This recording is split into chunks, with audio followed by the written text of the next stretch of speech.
Assalamualaikum warahmatullahi wabarakatuh. Baiklah, pada pertemuan kita yang ketiga ini dalam mata kuliah Hukum Perlindungan Konsumen dan Persaingan Usaha, dosen pengampu Ibu Fitria Tri Purwaningsi. Di sini kami dari kelompok 2 yang beranggotakan saya Rizky Adiantara sebagai moderator, Hardianto sebagai pemateri, Kaisar Suewisno sebagai pemateri, Rahasia Fitri sebagai pemateri, dan Adela Destara Dwi sebagai pemateri. Di sini kami ingin menjelaskan tentang hubungan hukum antara pelaku konsumen dengan perlindungan hukum. Baiklah, langsung saja ke materinya. Saya Rizky Adiantara akan menjelaskan tentang hubungan hukum antara pelaku konsumen dengan perlindungan hukum. Hubungan hukum antara pelaku konsumen dengan perlindungan hukum. Hubungan hukum adalah hubungan antara dua subjek hukum atau lebih mengenai hak dan kewajiban di satu pihak berdasarkan dengan hak dan kewajiban pihak yang lain. Hubungan hukum dapat terjadi antara sesama subjek hukum dan antara subjek hukum dengan benda. Hubungan antara sesama subjek hukum dapat terjadi antara orang dengan badan hukum dan antara sesama badan hukum. Di Indonesia, hak-hak konsumen diatur di dalam pasal 4 Undang-Undang Nomor 8 Tahun 1999 tentang perlindungan konsumen atau disingkat UU PK, terutama huruf B yang menyatakan hak untuk memilih barang atau jasa serta mendapatkan barang atau jasa tersebut sesuai dengan nilai tukar dan kondisi serta jaminan yang dijanjikan. Dan huruf C menyatakan bahwa hak atas informasi yang benar, jelas, jujur mengenai kondisi dan jaminan barang atau jasa. Dengan menggunakan kedua ayat pada pasal 4 UPK ini, maka dapat diketahui bahwa konsumen berhak atas segala janji yang dijanjikan oleh pelaku usaha dalam mempromosikan barang atau jasa, serta berhak atas segala informasi terkait dengan barang atau jasa.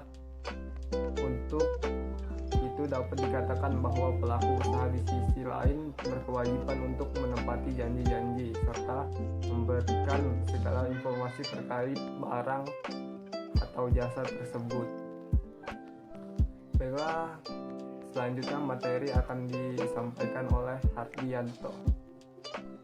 Baik, Assalamualaikum warahmatullahi wabarakatuh. Nama saya Hardianto.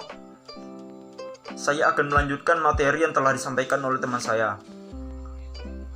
Pelaku usaha dalam memberikan informasi barang atau jasa harus memperhatikan ketentuan dari pasal 9 dan 10 UU PK bahwa pelaku usaha dilarang menawarkan, memproduksikan, mengiklankan suatu barang atau jasa secara tidak benar.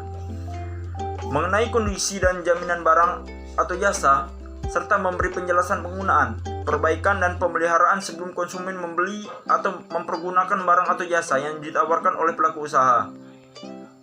Berkaitan dengan hal tersebut, hubungan hukum antara pelaku usaha dan dengan konsumen telah terjadi ketika pelaku usaha memberikan janji serta informasi terkait barang atau jasa. Karena sejak saat itulah timbul hak dan kewajiban para pihak, baik pelaku usaha dan konsumen. Hubungan hukum tersebut didasarkan pada pasal 1320 dan pasal 1338 Kitab Undang-Undang Hukum Perdata atau KUH PER, di mana pelaku usaha telah sepakat terhadap apa yang dijanjikan pada saat memberikan janji-janji pada sebuah iklan ataupun selebaran atau brosur, sehingga janji-janji tersebut akan berlaku sebagai undang-undang bagi para pihak yang membuatnya. Peristiwa hukum yang terjadi terhadap pelaku usaha dengan konsumen tersebut adalah perdagangan, baik barang atau jasa. Selanjutnya, perlindungan konsumen dalam aspek tata hukum ekonomi syariah. Perbuatan yang dilarang bagi pelaku usaha ditinjau menurut UU Nomor 8 Tahun 1999. Pasal 8. Pelaku usaha dalam menawarkan barang atau jasa yang ditunjukkan untuk diperdagangkan dilarang menawarkan, mempromosikan, mengiklankan atau membuat pernyataan yang tidak benar atau menyesatkan mengenai yang pertama, harga atau tarif suatu barang atau jasa. Kedua, kegunaan suatu barang atau jasa. Ketiga, kondisi, tanggungan, jaminan, hak atau ganti rugi atas suatu barang atau jasa. 4. Tawaran potongan harga atau hadiah menarik yang ditawarkan.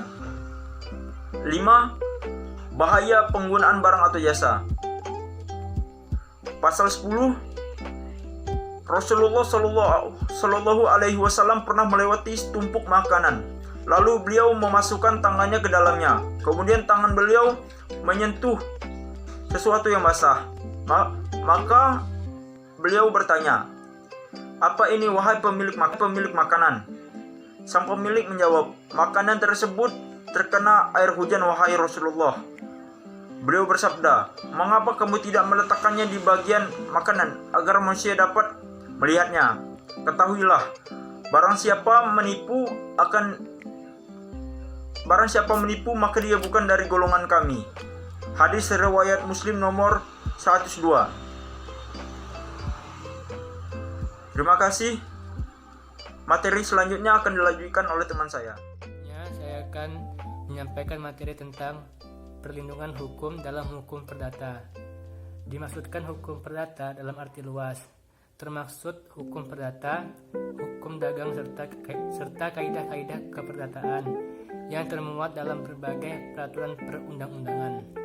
Jadi dapat dilihat bahwa kaidah-kaidah hukum yang mengatur hubungan dan masalah hukum antara pelaku usaha, penyedia barang atau jasa, penyelenggara jasa dengan konsumennya, masing-masing terlihat dan termuat dalam KUH Perdata, terutama dalam buku kedua, ketiga, dan keempat. KUHD buku ke-1 dan kedua. Berbagai peraturan perundang-undangan lainnya yang memuat kaidah-kaidah hukum yang bersifat perdata tentang subjek-subjek hukum, hubungan hukum dan masalah antara penyedia barang atau penyelenggara jasa tertentu dan konsumen. Dalam berbagai peraturan perundang-undangan lainnya, tampaknya termuat pula kaidah-kaidah hukum yang mempengaruhi atau termasuk dalam bidang hukum perdata, antara lain tentang siapa yang dimaksudkan sebagai subjek hukum dalam suatu hukum konsumen, hak-hak dan kewajiban masing-masing, serta tata cara penyelesaian masalah yang terjadi dalam sengketa antara konsumen dan penyedia barang atau penyelenggara jasa. Sekian. Bismillahirrahmanirrahim. Perkenalkan, nama saya Laura Syafitri. Di sini saya akan menjelaskan tentang perlindungan konsumen dalam hukum pidana. Ada nih yang bertanya, bagaimana hukum pidana mengatur perbuatan yang merugikan konsumen? Nah, di sini kami akan menjelaskan. Walaupun KUHP tidak menyebutkan kata tanda kutip konsumen, tetapi secara implisit dapat ditarik dalam beberapa pasal yang terdapat dalam KUHP yang memberikan perlindungan bagi para konsumen. Nah, ada beberapa pasal yang menyebutkan seperti pasal 386 yang berisikan barang siapa yang menjual, menawarkan atau menyerahkan makanan, minuman atau obat-obatan yang diketahui bahwa itu palsu dan menyembunyikan hal itu diancam dengan pidana penjara paling lama 4 tahun. Kemudian ada lagi berikutnya ayat 2.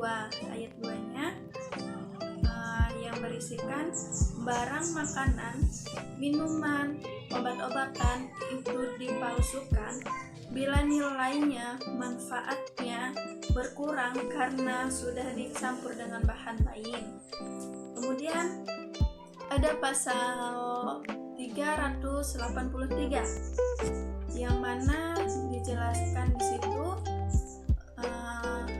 penjual menipu pembeli tentang berbagai barang, sifat, keadaan dan lain sebagainya.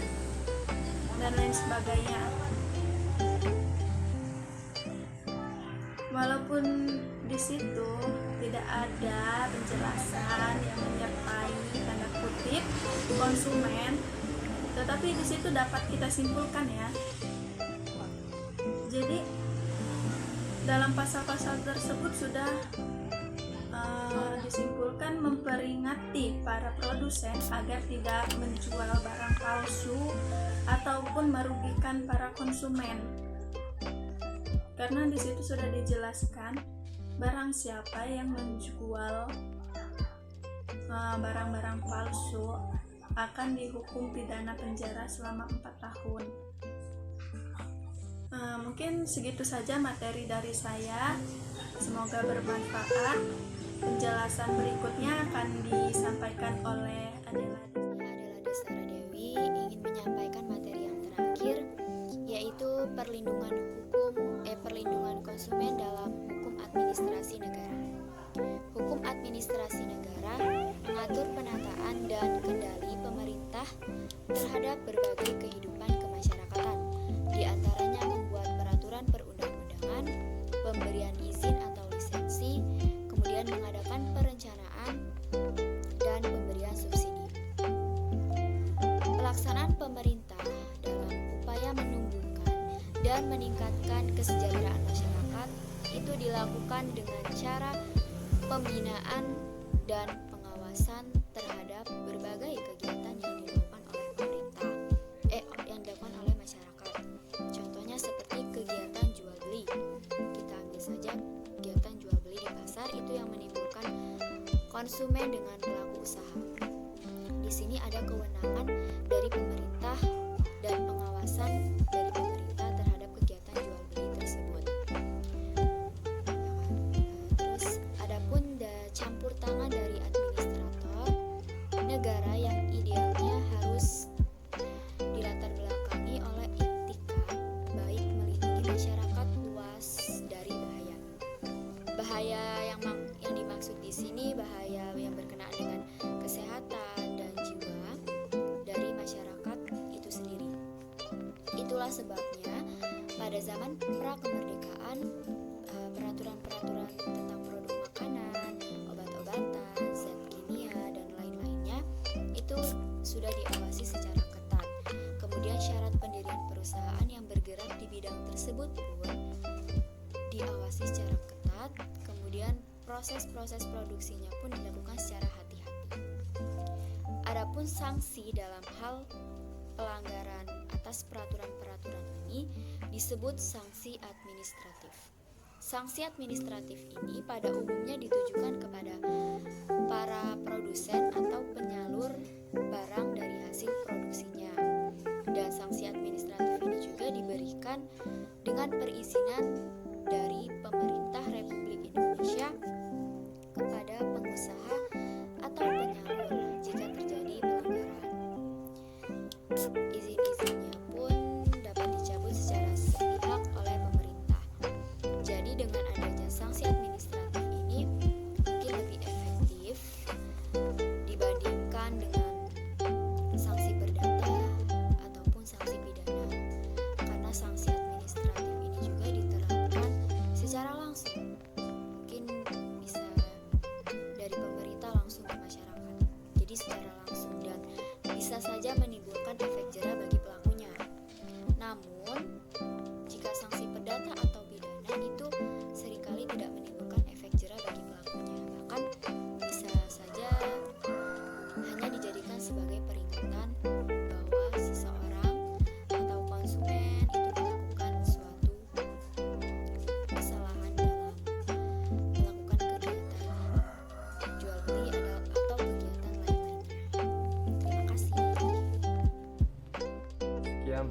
presentasi kami dari kelompok 2. Bila ada salah kata atau perbuatan, kepada Allah saya mohon ampun.